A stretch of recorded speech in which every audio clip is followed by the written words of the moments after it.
जय Hind and hello guys, स्वागत है आपका आपके अपने YouTube चैनल ज्ञानदेह होस्ट में। और इस वीडियो में मैं आपको बताने वाला हूं इंडियन कोस्ट गार्ड नाविक जीडी ऑनलाइन फॉर्म 2024 के बारे में, जो कि आपका फॉर्म भरा जा रहा है फरवरी 2024 बैच के लिए। तो आप इस वीडियो को देखते रहिए, यहाँ पर आपको रजिस्ट्रेशन से लेकर के प्रिंट तक की जानकारी दी जाएगी। तो चलिए शुरू करते हैं गाइज। अगर आपने अभी तक वीडियो को लाइक नहीं किया तो यार फटाफट से लाइक कर दो, क्योंकि आपके लाइक करने से काफ़ी सारा मोटिवेशन मिलता है। एंड अगर आप चैनल के ऊपर नए हैं तो चैनल को सब्सक्राइब करके बेल आइकन ऑन कर लो, क्योंकि यहां पर आपको इस चैनल के ऊपर ऑल इंडिया जॉब अपडेट तो दिए ही जाते हैं, साथ ही फॉर्म फिलअप की वीडियोस, सिलेबस, एडमिट कार्ड, ये सब इंफॉर्मेशन भी आपको टाइम टू टाइम अपडेट किए जाते हैं। तो चैनल सब्सक्राइब कर लीजिएगा। तो अभी आप यहां पर जो वीडियो में देख सकते हैं, हमारी ऑफिशियल साइट जॉब्स ज्ञान रूटीन है, इसका लिंक वीडियो के डिस्क्रिप्शन में दिया है। जैसे आप इसको ओपन करेंगे तो आपके सामने इस फॉर्म की जानकारी आएगी, जहां पर जानने को मिलेगा आप लोग इस फॉर्म को 27 फरवरी 2024 तक भर पाएंगे। कौन सी कैटेगरी में कितनी वैकेंसी है वो आप देख सकते हैं। अप्लाई करने के लिए 12वीं पास की योग्यता मांगी है।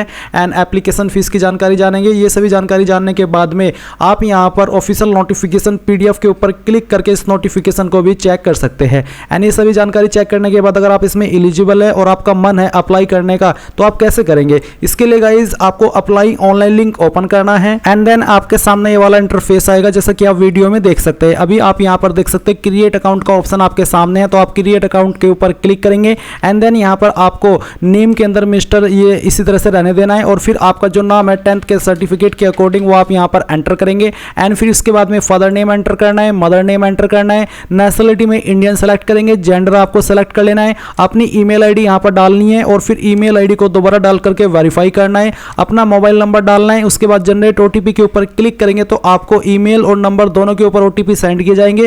पहले ईमेल वाला फिर नंबर वाला ओटीपी डाल दीजिएगा। इसके बाद में पूछा कि where did you get information about Indian coast guard recruitment, यानी कि इस रिक्रूटमेंट के बारे में आपने कहां से जाना। तो कोई भी एक रीजन यहां पर आपको सिलेक्ट कर लेना है। एंड उसके बाद आप सबमिट के ऊपर क्लिक करेंगे। नाउ गाइज आपका रजिस्ट्रेशन हो जाएगा, और रजिस्ट्रेशन होने के बाद में अगर आपके सामने सेम इंटरफेस रहता है तो आपको यहां पर जो मैंने वीडियो के डिस्क्रिप्शन में हमारी वेबसाइट का लिंक दिया है, ये आप ओपन करके इंपोर्टेंट लिंक के सेक्शन में आकर के यहां पर आ जाइएगा, और जो अभी ईमेल आईडी आपने रजिस्टर की है वो ईमेल आईडी यहां पर डालिएगा। एंड जो पासवर्ड अभी आपको मैसेज के माध्यम से मिला है सिस्टम जनरेटेड, वो आप यहां पर डालिए, ये कैप्चा कोड फिल कीजिए एंड देन लॉगिन के ऊपर क्लिक कीजिए। अब गाइज आपके सामने यहां पर रीसेट पासवर्ड का ऑप्शन आएगा, तो आप एक न्यू पासवर्ड बनाएंगे। पासवर्ड की लेंथ 8 से 16 कैरेक्टर के बीच में होनी चाहिए, और डेमो आप यहां पर देख लीजिए। आपके पासवर्ड के अंदर इंग्लिश का कैपिटल लेटर कम से कम 1, स्मॉल लेटर कम से कम 1, ज्यादा कितने भी रख सकते हैं। एंड यहां पर स्पेशल कैरेक्टर और साथ ही डिजिट का आपको इस्तेमाल कर लेना है। तो कुछ इस तरह का पासवर्ड आप यहां पर बना लेंगे, और उसको दोबारा डालने के बाद में आप यहां पर वेरीफाई कर देंगे। And then captcha code fill करके कंटिन्यू के ऊपर क्लिक करेंगे। अब आपके सामने यहां पर इस तरह से इंस्ट्रक्शंस आ जाएंगे। आप इन सभी को चेक करने के बाद यहां पर टिक करेंगे और सबमिट के ऊपर क्लिक करेंगे। एंड नाउ गाइज आपको आपकी पर्सनल इंफॉर्मेशन यहां पर फिल करनी है। तो आप यहां पर देख सकते हैं कुछ जानकारी भरी हुई है और कुछ जानकारी आपको भरनी है, जैसे कि सेकेंडरी ईमेल आपको यहां पर अगर आपके पास है तो आप दे सकते हैं। एंड उसके बाद में अल्टरनेट नंबर, यानी कि अन्य नंबर देना चाहते तो आप यहां पर दे सकते हैं, नहीं तो आप इसको खाली भी छोड़ सकते हैं। मैरिटल स्टेटस आपको बताना है, मैरिड या फिर अनमैरिड। इसके बाद में क्या आपके पास आधार कार्ड है, अगर हाँ तो आप यस करेंगे, और यस करने के बाद में आपको यहां पर आधार कार्ड का नंबर देना है। एंड उसके बाद में कंफर्म आईडी नंबर, यानी कि उसको दोबारा डाल करके आपको वेरीफाई करना है। देन गाइस यहां पर आप देखेंगे name as on ID card, यानी कि जो नाम आपका आईडी कार्ड के ऊपर है तो आपको यहां पर वो नाम लिखना होगा। तो आप पहले इसके ऊपर भी टिक कर दीजिए कि I the holder of the above mention Aadhaar number, इसके ऊपर टिक कीजिए। एंड यहां पर वो नाम लिखिए जो कि आपका आधार कार्ड के अंदर है। And permanent identification mark on the body, आपकी बॉडी के ऊपर वो निशान जिससे आपकी बॉडी की पहचान होती है, ये मार्क आपकी बॉडी के ऊपर कहीं पर भी हो सकता है, आप उसके बारे में लिख दीजिए। अगर आपकी बॉडी के ऊपर 2 मार्क है तो आप दूसरे मार्क के बारे में लिख दीजिए, अगर नहीं है तो आपको यहां पर 9 मार्क लिख देना है। एंड ये लिखने के बाद में आप यहां पर नीचे देखेंगे इंडियन कैंडिडेट कैटेगरी, तो जो भी आपकी कास्ट कैटेगरी है, जैसे कि अनरिजर्व्ड, ओबीसी, एससी, एसटी जो भी है वो आप यहां पर टिक कर दीजिएगा। ये टिक करने के बाद में जैसे कि अगर आपकी कैटेगरी जनरल के अलावा एससी, एसटी, ओबीसी है तो आपको कास्ट सर्टिफिकेट की जानकारी देनी है। तो आपको बताना कि कब आपका सर्टिफिकेट इशू हुआ है और किसके द्वारा कैटेगरी सर्टिफिकेट वैलिडिटी, क्या सर्टिफिकेट के ऊपर वैलिडिटी डेट है, ऑलवेज वैलिड या फिर वैलिडिटी डेट मेंशन। अगर वैलिडिटी डेट है तो आप इसको टिक करके वैलिडिटी डेट यहां पर डाल दीजिए, नहीं तो आपको ऑलवेज वैलिड इसके ऊपर टिक करना है। इसके बाद यहां पर आता है डेट ऑफ बर्थ, तो डेट ऑफ बर्थ आपकी क्या है वो आप यहां पर कैलेंडर के ऊपर क्लिक करके सिलेक्ट कीजिए। पहले आपका जो भी ईयर है वो आपको सिलेक्ट कर लेना है, और फिर यहां से आपका मंथ और day. And then proof of date of birth, तो बर्थ सर्टिफिकेट या फिर 10th क्लास का मार्कशीट सर्टिफिकेट भी आप दे सकते हैं, तो कोई एक माध्यम सेलेक्ट कर ले। क्या आपको आईसीयू के अंदर छूट चाहिए, अगर हाँ तो यस, नहीं तो आप नो ही रहने देंगे। इसके बाद select employment type, government sector employed, unemployed, private sector. अगर आप अनएम्प्लॉयड है तो अनएम्प्लॉयड सेलेक्ट कर लेंगे एंड उसके बाद में आपको यहाँ पर आईडी कार्ड अपलोड करना है। जो आपने आईडी प्रूफ अपलोड किया जिसमें कि आधार कार्ड आपने है तो यहाँ पर आप आपका आधार कार्ड अपलोड करेंगे एंड जो आपका 10th का सर्टिफिकेट है वो भी आपको अपलोड करना है। तो जहाँ पर भी सर्टिफिकेट है वो फाइल आपको यहाँ पर सिलेक्ट कर लेनी है एंड उसके बाद में ओपन करना है। आपकी फाइल यहाँ पर इस तरह से आ जाएगी। फिर आप सेव के ऊपर क्लिक करेंगे। अब आपके सामने यहाँ पर पोस्ट सिलेक्शन का ऑप्शन है तो आप नाविक जीडी के ऊपर टिक करेंगे एंड देन सेव के ऊपर क्लिक कर देंगे और यहाँ से ओके करेंगे। और ओके करने के बाद में आपको क्वालिफिकेशन की जानकारी भरनी है, पहले 10th और फिर 12th। तो 10th में यहाँ पर आप बताइए do you pass in class 12th, class 10th, तो आप इसमें यस करेंगे। यस करने के बाद में आपको आपका जो बोर्ड है 10th का वो बोर्ड आप यहाँ पर सेलेक्ट कर लीजिए एंड देन फिर आपको 10th का सर्टिफिकेट नंबर यहाँ पर एंटर करना है। फिर बोला है please indicate grading system as per marksheet, किसके अंदर आपके नंबर है, परसेंटेज, सीजीपीए या फिर ग्रेड। तो मेरे परसेंटेज में परसेंटेज टिक करता हूँ।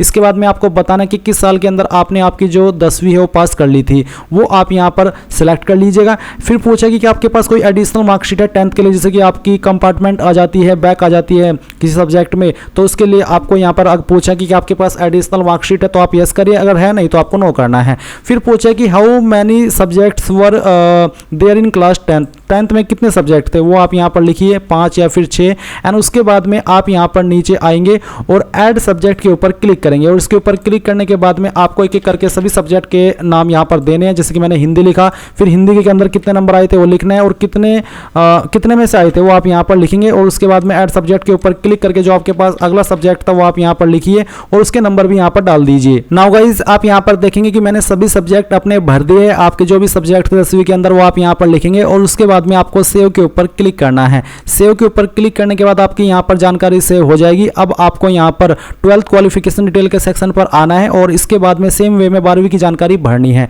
तो क्या आपने 12वीं पास कर ली है, अगर हाँ तो यस, नहीं तो आप नो करेंगे। नो करेंगे तो आप इसमें एलिजिबल नहीं हो पाएंगे एंड इसके बाद में आपको आपका 12वीं का बोर्ड सेलेक्ट कर लेना है। फिर 12वीं का जो सर्टिफिकेट नंबर है वो यहाँ पर डाल देना है। किसके अंदर नंबर है वो आप यहाँ पर सेलेक्ट कर लेंगे। किस साल के अंदर पास कर ली थी वो साल सेलेक्ट कर लेंगे।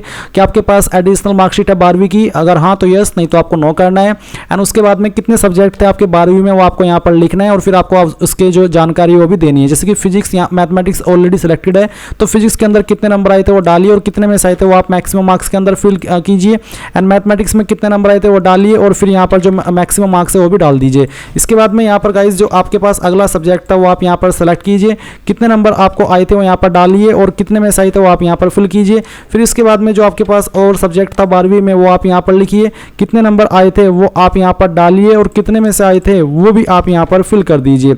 इसके बाद में यहाँ पर गाइज आपका जो अगला सब्जेक्ट है वो भी आप यहाँ पर सेलेक्ट कर लेंगे एंड देन उसमें आपको कितने नंबर आए थे वो आप यहाँ पर भरिए और फिर टोटल नंबर भी यहाँ पर डाल दीजिए एंड उसके बाद आप देखेंगे आपको सेव के ऑप्शन के ऊपर क्लिक कर देना है।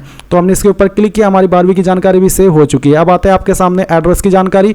तो जो आपका परमानेंट एड्रेस है वो आपको फिल करना है, जैसे कि हाउस, स्ट्रीट क्या है वो यहाँ पर लिख देना है, लैंडमार्क क्या है वो आपको यहाँ पर एंटर कर देना है, जो भी है वो आप यहाँ पर एंटर कर दीजिएगा। फिर यहाँ पर गाइज आपको आपकी स्टेट सेलेक्ट कर लेनी है एंड उसके बाद में आपकी डिस्ट्रिक्ट कौन सी है वो डिस्ट्रिक्ट आप सेलेक्ट कर लेंगे। फिर आपको यहाँ पर सब डिस्ट्रिक्ट अपनी सेलेक्ट कर लेनी है और फिर जो आपका पिन कोड है वो भी आपको यहाँ पर डाल देना है। पोस्ट ऑफिस कौन सा है वो आपको यहाँ पर एंटर कर देना है एंड देन फिर यहाँ पर नीचे आएंगे, देखेंगे कि क्या आपका प्रेजेंट और परमानेंट एड्रेस सेम है। अगर सेम है तो आप यहाँ पर टिक कर दीजिए, अगर अलग है तो अनटिक करके अलग से भर दीजिएगा। फिर आती है डोमिसाइल स्टेट, कौन सी स्टेट के आप स्थायी निवासी है वो स्टेट आपको सेलेक्ट करनी है एंड उसके बाद में आपको आपका जो डोमिसाइल डिस्ट्रिक्ट है वो सिलेक्ट कर लेना है। डोमिसाइल सर्टिफिकेट नंबर भी आपको यहाँ पर देना होगा, यानी कि निवास प्रमाण पत्र का जो नंबर है वो दीजिएगा and date of issue of domicile certificate का भी ये इशू कराया है वो आप यहाँ पर डेट सेलेक्ट कर लीजिए और फिर जो आपका डोमिसाइल सर्टिफिकेट है वो भी आपको यहाँ पर अपलोड करना है एंड ये करने के बाद में आपको इसको ओपन कर देना है और फिर आपको बोला है कि इसका साइज 50 से 150 KB के बीच में होना चाहिए। तो 50 से 150 KB के बीच में आपके साइज को एडजस्ट करके यहाँ पर सेलेक्ट करना है एंड फिर सेव के ऊपर क्लिक करना है। अब गाइज एडिशनल डिटेल में यहाँ पर पूछा है you been discharged from the Indian army, Indian navy, Indian air force और एनी गवर्नमेंट ऑर्गेनाइजेशन, अगर हाँ तो यस, नहीं तो आपको नो करना है। Details of criminal proceeding in court of law, क्या आपके ऊपर कोई वारंट है, समन्स है, अगर हाँ तो यस, नहीं तो आप नो करेंगे। क्या आपके ऊपर कोई क्रिमिनल कोर्ट के अंदर केस चल रहा है, पेंडिंग है, अगर हाँ तो यस, नहीं तो आपको नो करना है। तो बेसिकली इन सभी में आपको यहाँ पर नो कर देना है। इज द एप्लीकेंट कन्वर्ट, क्या आपको किसी केस में दोषी ठहरा गया है, अगर हाँ तो यस, नहीं तो आप नो करेंगे। क्या आप किसी बोर्ड के द्वारा निकालेगा ये हो, अगर हाँ तो यस, नहीं तो आप नो कर दीजिए एंड देन सबमिट कर दीजिए। फिर यहाँ पर गाइज आपके सामने आता है फोटो एंड सिग्नेचर। जो आपका फोटो है उसका डेमो आपके सामने है। फोटो आपको सेलेक्ट अपने चेस्ट के सामने पकड़ना है और उस पर फर्स्ट नेम लास्ट नेम लिखना है और डीओपी लिखने के बाद में जिस डेट में आपने फोटो को लिया है वो लिखना है और डेट आपकी जिस जो फॉर्म के बीच में है, यानी कि 13 फरवरी से लेकर के 27 फरवरी के बीच की लिखी होनी चाहिए, उसके पहले की आपको नहीं लिखनी है।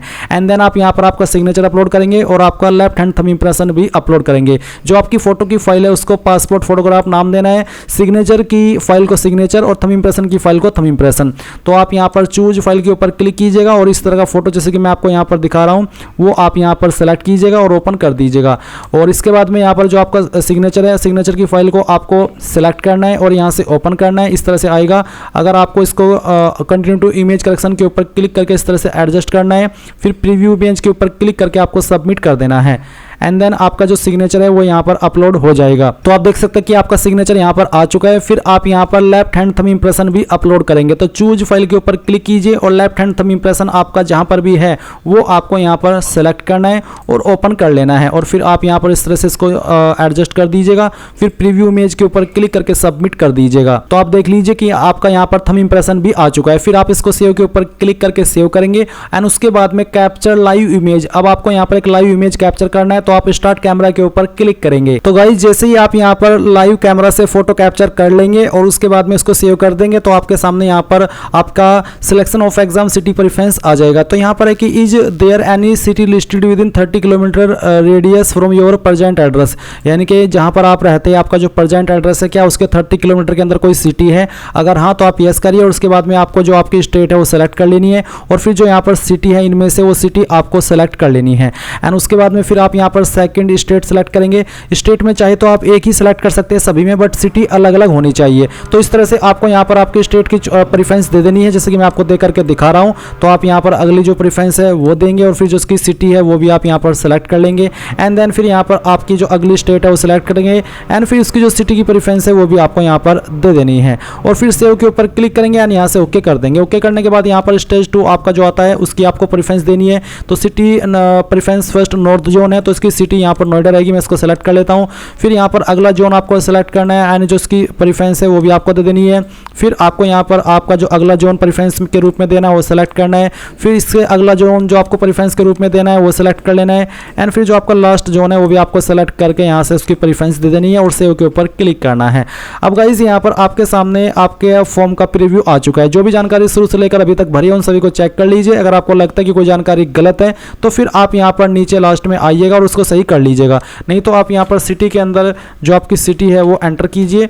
तो चलिए हम यहाँ पर ये सिटी एंटर करते हैं एंड उसके बाद में इन सभी के ऊपर जो यहाँ पर आपको टिक करने को दिए हैं इनके ऊपर आपको टिक कर देना है एंड इनके ऊपर टिक करने के बाद में आप यहाँ पर नीचे आएंगे स्क्रॉल करते हुए, बहुत सारा टिक करना है आपको, ढेरी लंबा आपका डिक्लेरेशन है। तो आप इसके ऊपर टिक करके प्रिंट प्रीव्यू के ऊपर क्लिक कीजिए एंड उसके ऊपर क्लिक करने के बाद में यहाँ से आप इसको सेव कर लीजिए। सेव करने के बाद में आप यहाँ पर आएंगे और यहाँ पर बोला है चेकिंग फॉर प्रिंट रिव्यू। तो आपको बोला है have you seen the print preview before submitting the application, यानी कि जो अभी आपने प्रिंट लिया है प्रीव्यू का तो क्या आपने उसको अच्छे से चेक कर लिया है। अगर हाँ तो यस करिए। उसके बाद में do you want to edit the application form or the uploaded document if details in your application are incorrect, यानी कि अगर आपके इस प्रीव्यू के अंदर कोई जानकारी गलत है, कोई डॉक्यूमेंट गलत हुआ है तो क्या आप उसको एडिट करना चाहते हैं। अगर हाँ तो यस, नहीं तो आपको नो करना है। फिर है did you utilise the edit option, क्या आपने एडिट ऑप्शन को यूज कर लिया है।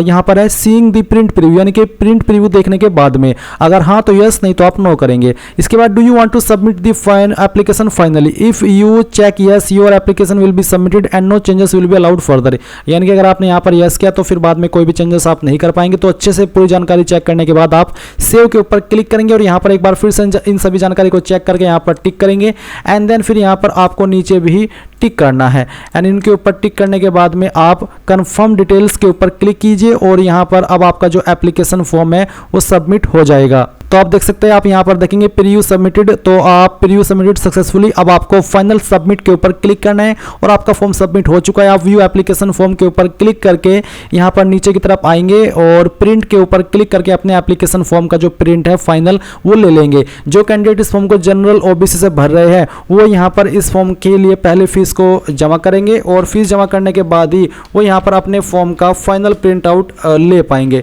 तो इस प्रकार से गाइज आप लोग इस फॉर्म को भरेंगे। आई होप ये जानकारी आपको पसंद आई होगी। कोई सवाल कोई डाउट रह गया हो तो कमेंट के माध्यम से पूछ लीजिएगा। Thanks for watching. जय हिंद।